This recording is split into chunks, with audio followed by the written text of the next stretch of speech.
motion and then natural frequencies. The harmonic motion basically one or two formal questions related to here, and in principle, here we define the harmonic motions. If we have an excitation of the sinusoidal functions, and then if without any other components, then we define this harmonic motion is like this. Just like that is how to tell a motion is harmonic, and if you can get this. First one, you determine what is the displacement as a function of time, okay? Then you proceed the double derivative to get the accelerations. If the relation between the accelerations and the displacement is related by a constant, and that constant is negative, actually the constant equal to omega squared. And omega is the frequency of the system, and in particular to vibration system, omega is a natural frequency. But in terms of the mathematical foundation, omega is the frequency of the oscillations. Okay, so as long as you can find a relation that fits into this relation, then that equation representing is a harmonic motion, simple harmonic motions. Okay, so we can look at one example here. So say if x of t equal to, say, amplitude times cosine and arbitrary functions of t. Okay, so basically for this one, you can double check with x double dot. For this one, you can see the x dot will be equal to minus a times sine a omega n sine omega n t. Okay, using this one as one example here, and I'm going to check. Okay, so I take the first derivative and the second derivative, and that is minus a omega n squared. We simply take the chain rule. Okay, so that is omega nt. So let me rearrange. So that means minus omega n squared times a cosine omega nt. So basically from here you can see this is x. So that's the omega n x. Okay, so that means here this is the harmonic motion. If you like, you can continue to check. So say if this is,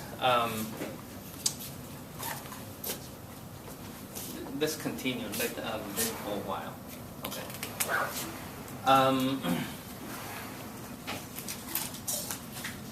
So the second one is I want to review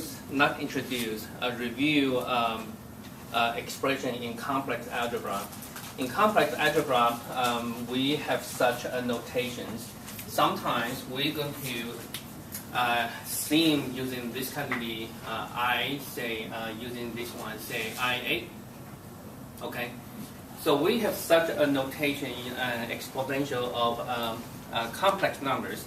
So for this one in particular, we defined is, this one simply defined is the cosine A plus A sine A. Okay, so that's the definitions.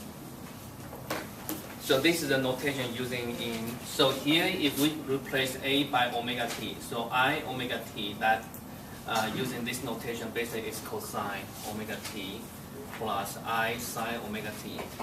So simply this representing is a simple expression for a complex number.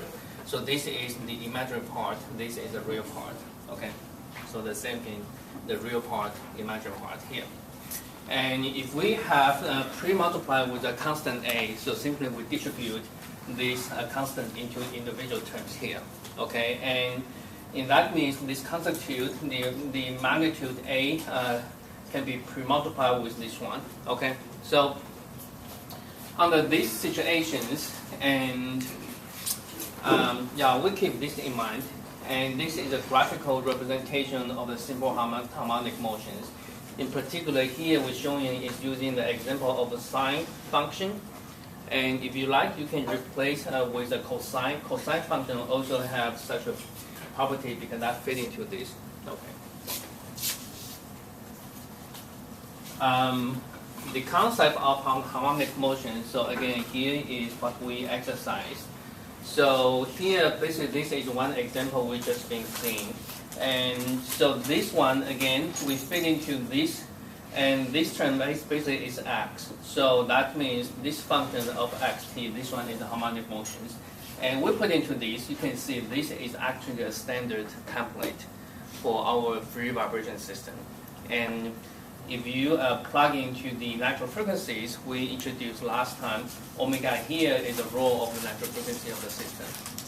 Okay, so basically for single degree vibration systems, then that equation by itself is a simple harmonic.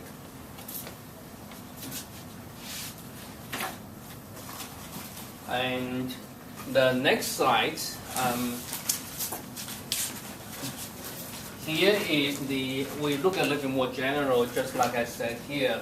If we have the combinations of cosine and sine, earlier we know that individual, say cosine by itself is a harmonic function, sine by itself is a harmonic functions. If the two harmonic functions have the same frequencies, we combine them, and then we see what happens. So if we have the two terms, so we follow up from this example here. So if I added up additional terms, sine omega nt, okay?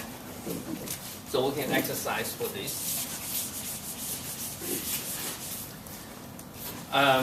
Again, we want to know if this is the harmonic function or not. And the best exercise is to put this term into a single form of cosine or sine, okay? And to do that, basically the goal for me right now is try to do this. I want to express this term in terms of either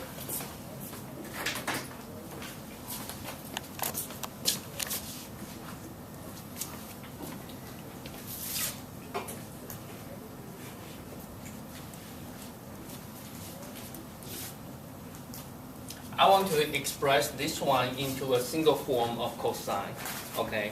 And because earlier we know by cosine itself is a simple harmonic, okay? So if we are able to find an expression like this, then we can say the combination of the two terms actually representing is another simple harmonic motion. If such a form doesn't exist, then that means this one very likely is not simple harmonic, okay? And the other options is represented by sine, okay, so or equal to x times sine omega nt plus v0. So either you want to express it into the cosine or sine, either way.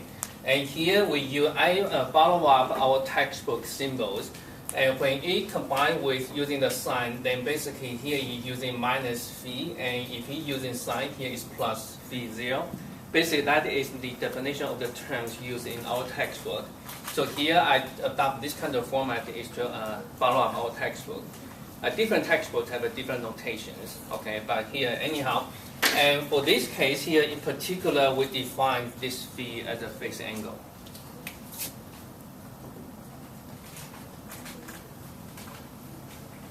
Okay, so that is the definition of our textbook. The textbook defined the phase angle is in terms of this form. Okay, and here I want to share with you that about the definition of the phase angle is a little bit not so standard. Some people, not this author, some other people using say phi0 is a phase angle.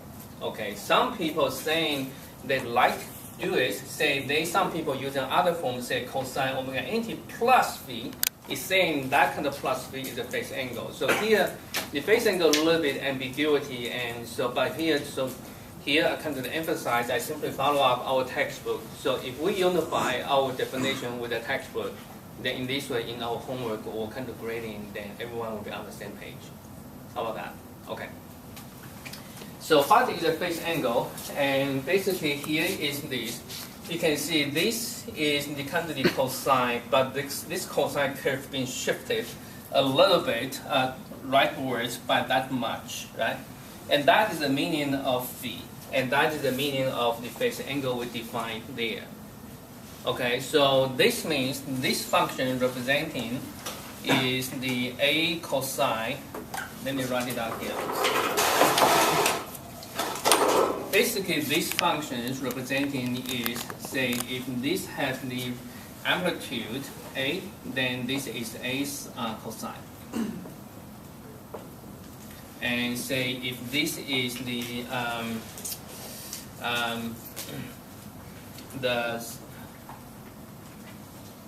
omega nt. Okay, so for example, say if this, okay, and this is minus phi. For this one, you can see when omega nt, this is the index here. When omega nt equal to phi, the cosine equal to 0. So that means corresponding to this point. When omega nt equal to this magnitude, that is phi here, and it has a maximum value. So by such a definition, we define this that kind of the space, the distance, we define as a phi phase angle here. Okay, so kind of this one providing the kind of visual informations. Usually for myself, for my learning by myself, I only look at this curve, and I never seen this one. This one to me is very. I don't think this is very helpful. If someone going to show off their math, but this is really nothing. Okay, myself, I never see this one. Don't waste your time on this. Okay, this one, this curve basically tells us everything here. Okay. So now we're back to the questions, and how can we determine x? So right now we have such two equivalent expressions. The question is this: what is x, b, or b0? Okay, so we want to find the three quantities, so we can do this.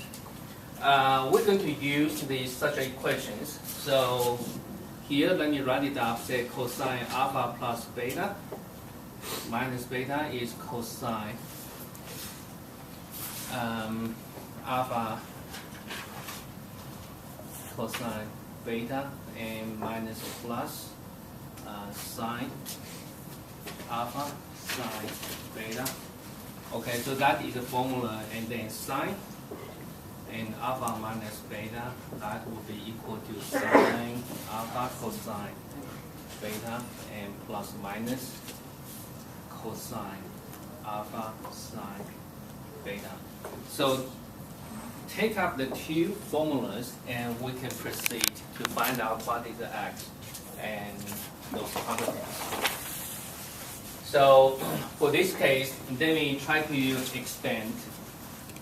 expand these functions. Okay, so that one is x times cosine and omega nt minus phi. So for this case, I'm going to use these equations. And here have the two arguments in cosine. I'm going to expand it. So using this one, x is the magnitude. And then I simply using alpha equal to omega nt, beta equal to minus alpha minus phi. Again, I'm going to use this one, and look at this one carefully. Cosine omega nt and cosine phi, and plus sine omega nt sine phi. Okay. So let me do it back again. So this one is equal to the original these terms. Okay, so that means here, let me emphasize, we have cosine omega nt, we have cosine omega nt, we have sine omega nt, we have sine omega nt. So compare term by term, are you able to see A is equal to x times cosine phi, and B equal to x times sine phi? Yes, right?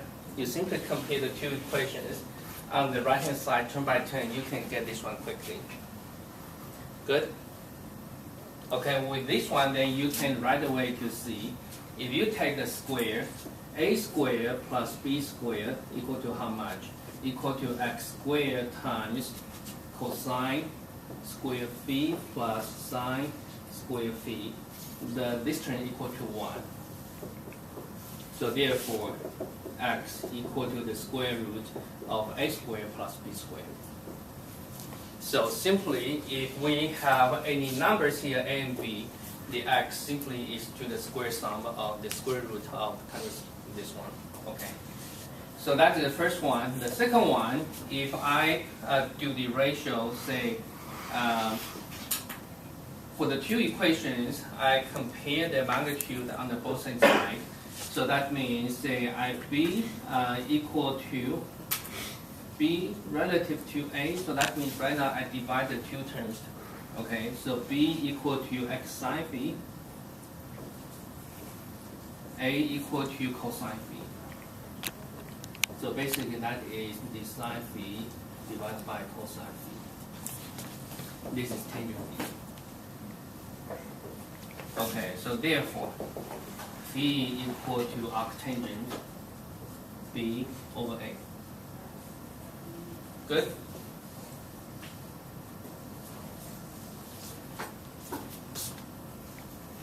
Okay, so I box it, and that is the only for exercise.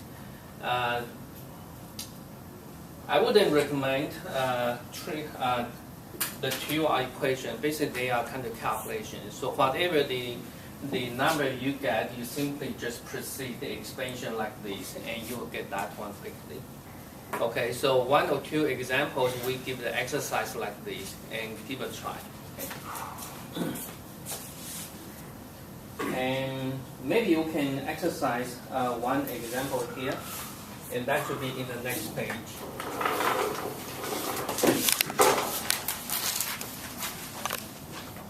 Okay, so basically that is a useful information. That is the one I listed over there. And here will be additional, whenever necessary, we'll come back here. Okay, so basically here I listed is kind of the equations we might use, and right now we have used this one. So basically this if you like, you can maybe print and copy and paste to somewhere you like, okay? So again, we're going to exercise to find the x and the phi in the next one. So I'm going to come back to these slides later on. Let me do this one first. So here we have x1 equal to this, and x2, sorry, this is equal sign. Okay, this is equal sign. X equal to 10, and let me do the exercise here. So here I wouldn't treat the two equations, and because that kind of very, sometimes it can be a little bit confusing. So the best way is we simply do the calculations. And so say right now we want to conduct the summations of 10 times cosine and cosine omega t, and plus 15 and times cosine and say omega t plus 2. Okay, we want to do this one.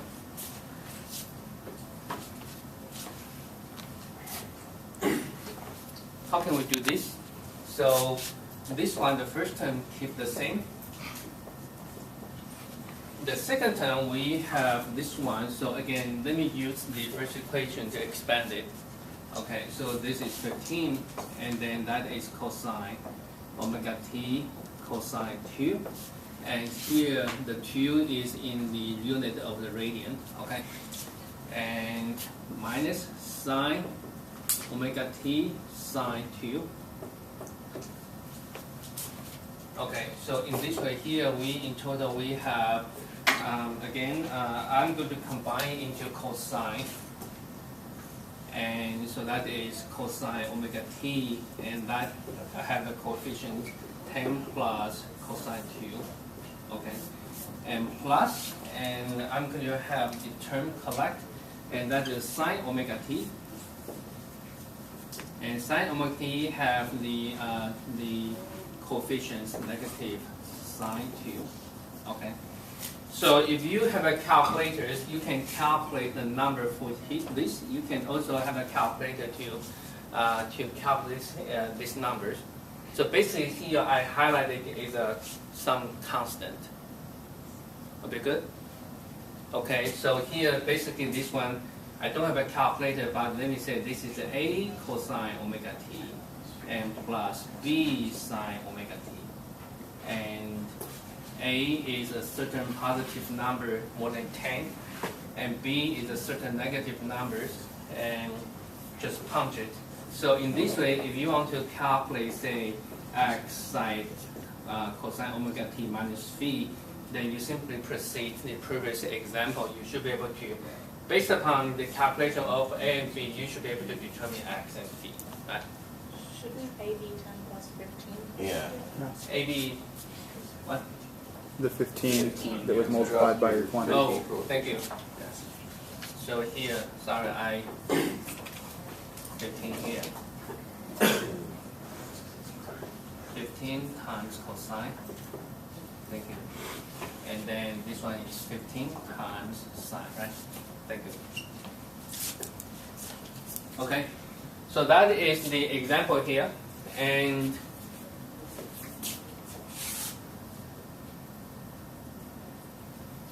I do have a calculation. And let me do this one.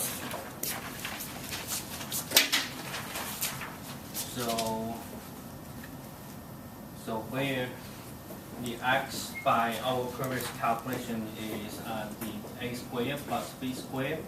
So that one we plug in all the calculation here, and that should be 14.148.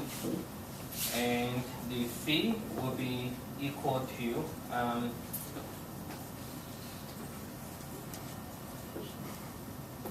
up changing and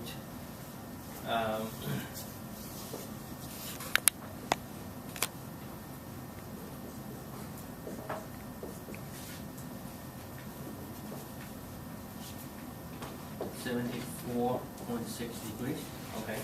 Sometimes you can express into the degrees or radian and up to the setup. And I think on Blackboard I kind of like to you to input in terms of degree, but I will indicate that one there.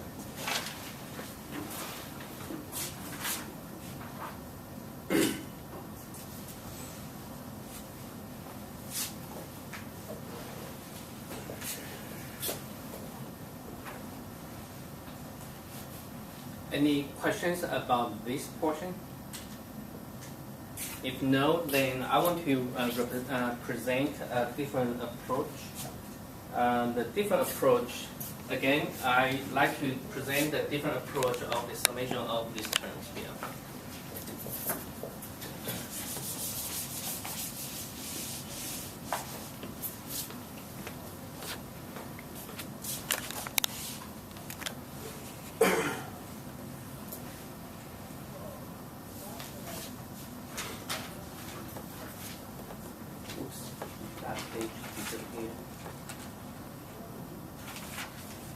Anyhow, the second approach of doing the calculation for this example is using the summation of the vectors. Okay, so that means the second approach showing here, without going to the detail yet, I can tell you we're going to borrow the concept of the complex algebra, and which is a two-dimensional expression of the complex number, which in turn can be expressed by a vector. And let me do the kind of the quick review first, and I will show you how to do it. So for complex numbers, for example, say 3 plus I4. Okay, so these are complex numbers. Say, let me call this is the numbers here. So if this is I'm going to draw on the complex plane. These are real part, and this is the imaginary part. For this case here, let me scale 1, 2, 3, and 1, 2, 3, 4. In terms of the xy plane, we simply put that one in real part, imaginary part in this way. So for a complex number of this one, we can place that number to here. So that is this number. Let me say a equal to this. Okay, and this point representing in the complex plane is for this number here. And sometimes we like to impose, and again, we impose additional informations. So from this point onward, people like to represent, in terms of the vectors, they visualize in the 2 dimensions, the complex number in the 2 dimensions is a vector. And x-axis defined by its real part, y-axis defined by its imaginary part. So basically, they're combining the vectors and the complex representation together in a single plot. Be good? Okay. So if you like to have the vectors imposed, and here what I'm doing is not so accurate in terms of complex number, but people do it. Okay. So here I put the vector sign, the signal here, the symbol here representing here. We kind of also visualize this as the vectors. Okay. So here is the actor A. Okay. So now if we want to add it up the two numbers, say another number is B, say equal to 1 plus I1. How can we do it? We simply visualize what is B. B is I plus I1, so B is here. Right? So simply we do the vector summation is such that we simply add in the vector of B, the head to tail, we're removing this one to here. So this is B here. So the addition of A plus B actually representing is this one. Because, okay, so that is the visualized kind of the vector, vectorial summations. But in reality, this one we can do again. We switch back to the summation of the complex number. Basically, the summation of the two complex numbers is in their real part get together and the imaginary part get together. So 3 plus 1 equal to 4. And imaginary part is 4 plus 1 equal to 5. Be good? So this is a calculation based upon algebra. This is a graphical operation based upon the vectors. If you do this one correctly, consistently, basically this vector will precisely describe is at point 4 and then corresponding is 5 here. So this point will be 5, the 4, 5. Be good?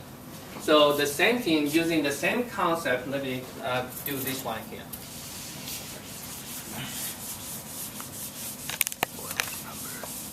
So using the concept of the complex number to do this kind of the algebra, we can try is this. And again, I'm going to use that kind of notation. If you remember earlier, we have such notation by definition is A times cosine omega t plus I and B sine omega t, right? I'm going to use these notations, and for this notation you can see basically this is the real part of 10 times E I omega t, right? And the second one is 15 real part of 15 times E I omega t plus 2. Good? So that means this is a complex number. And say for arbitrary, let me say this is a complex number. For illustration purposes, it's A1 plus I B1. Okay? So again, this is another complex number. And say A2 plus I B2. Okay? So again, we have two complex numbers, and for our particular example, we are doing is to take the summation of the real part of the two complex numbers. So that means we borrow this concept. We have a two complex numbers here, and we simply do the algebra, or we do the vectorial summations. And once we have the result, we simply take the real part. That is our solution here. Will be good? Okay, so do the vectorial kind of the overlap, the summation should be easy. Or if you do the algebra, that should be easy. So let me pick up this notation here. So using the notation here, so that means we take the summation of the two, that will be A1 plus A2 and plus I, B1 plus BQ. And for this particular answer, we're looking for is the real part of this number.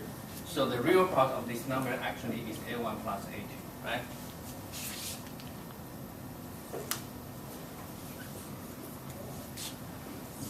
Good.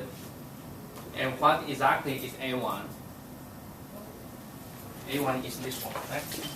So if you are able to expand this one using this definition, this is your A1. Good. If you, for this number, you expand it using this notation, then this term is your A2. Good? Okay, so here we have two different methods, and really up to you.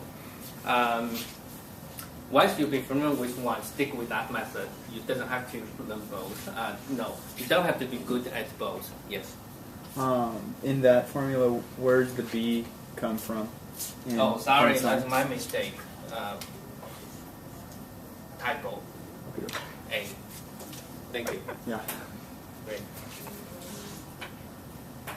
Okay.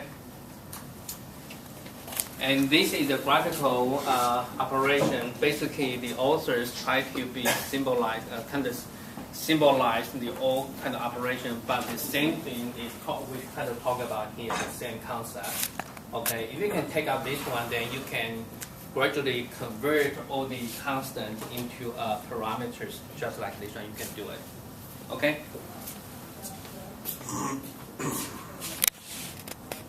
So right now we done so that we